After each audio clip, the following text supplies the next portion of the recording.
It's the first day of the Arb Show, the UK's biggest standalone arboriculture event, and you might notice we're in a slightly different place. We've got our hard hats on. That's because we are here to find about Marlow ropes and get a wee demonstration. And I'm joined by Drew. Drew, first and foremost, how are we? Yeah, all good. Nice hot day, so can't complain. Yeah, it makes a huge difference, doesn't it, when it's a sunny day like this for a show? Better than the rain. Yes, much better than the rain. So, Drew, you're involved with Marlow quite a wee bit. Why don't you tell us first? You're one of Marlow's ambassadors. Tell us a wee bit about that. So I've been in the industry about 9 years this year. Yeah. I've been climbing for a good 5-6 years now. My first ever rope was a Marlow rope, and I've continued to use them ever since. So you must like Marlow then, you must be impressed. Yeah, they stand the test of time. They're a tough old rope. Yeah, great. So, in your role as a Marlow ambassador, you must be doing a lot of speaking about the brand. Go on, tell me a wee bit about Marlow then, tell me about the brand. It's an English-made rope. They're high quality rope. They're made just down in Kent, distributed all over the world. They're a rope to rely on.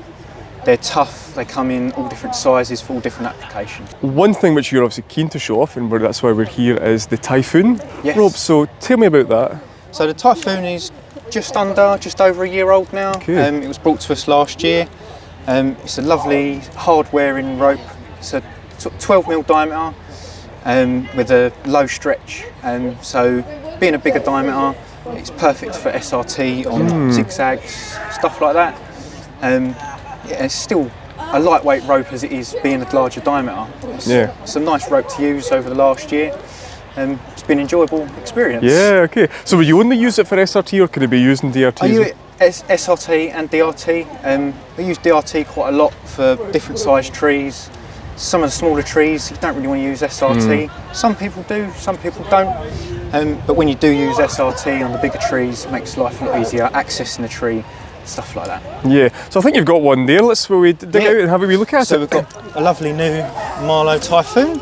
Nice. So quite striking actually, you see that as soon as you open it. Yeah, it's a very vibrant colour.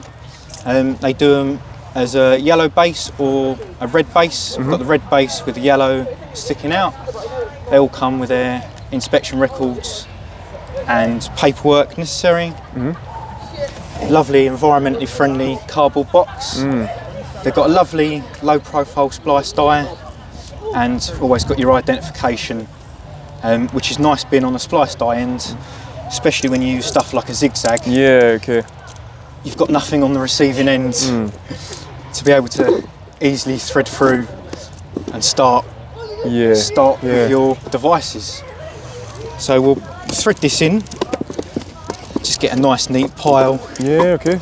And will you often be using it for zigzag? Is that pretty most of the time? My main climbing lines are a Typhoon and a Marlow Maverick. I use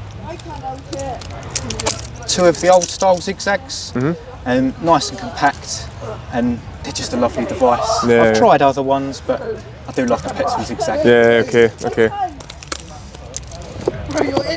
So in terms of Marlow, then you obviously touched on a wee bit about the quality of it, but you are quite an experienced climber. I mean, why is this the brand that you use? It's one of those ropes, you go into a shop as a sort of young kid or apprentice, and the green Vega, which was my first rope, it just stood out.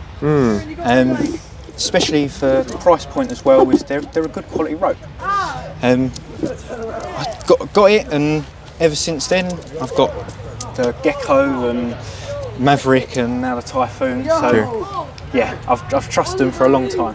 Yeah, and it's interesting you talk about SRT and DRT, and I think maybe just think industry wide. I mean, we're hearing a lot of chat about SRT, and it seems to be something a lot of people are now using more commonly. Is that your experience? Do you think that's the way things? Definitely. Through coming from college and now sort of into the industry, a lot more people, especially the older climbers, are realising how tough it is on the body, which I don't think some of the new guys really realise. But yeah, it just makes life a lot easier accessing the tree, especially if you've got a nice open canopy, you can get a throw line nice and high, and just makes life a lot easier. Yeah, exactly. But it probably just depends on the circumstances as well, though, because there will be issues where you do have to still use that DRT. Especially DRT is mainly for the smaller style tree, or not for, but most people use it for the smaller style trees, just for getting anchor points and when you've got a little maple in Miss Biggins' garden, you just want to get up there, get out. You don't need a throw line in something that's 30 foot tall. It's mainly for the bigger stuff, but it does make the smaller trees a bit easier as well. And that's obviously where the Typhoon comes in. And I mean, the performance you found with that, and the sort of year or so you've been using it, how's it been? It's lovely. It just holds up to the abuse. We get a lot of sticky, sappy trees. It washes off the outsheathing so well, and it holds up to the task of time. Yeah, there obviously are a lot of rope brands here and at other shows. I mean, what do you think it is about Marlow that stands out? Just they're UK based, which are quite a lot are UK based, but for me they're just the other side of the river, being in Essex, and the customer service is second to none. The dealers that are around the corner from me are amazing, and the people that stock it that I've bought from previously have been amazing. And it's a quality.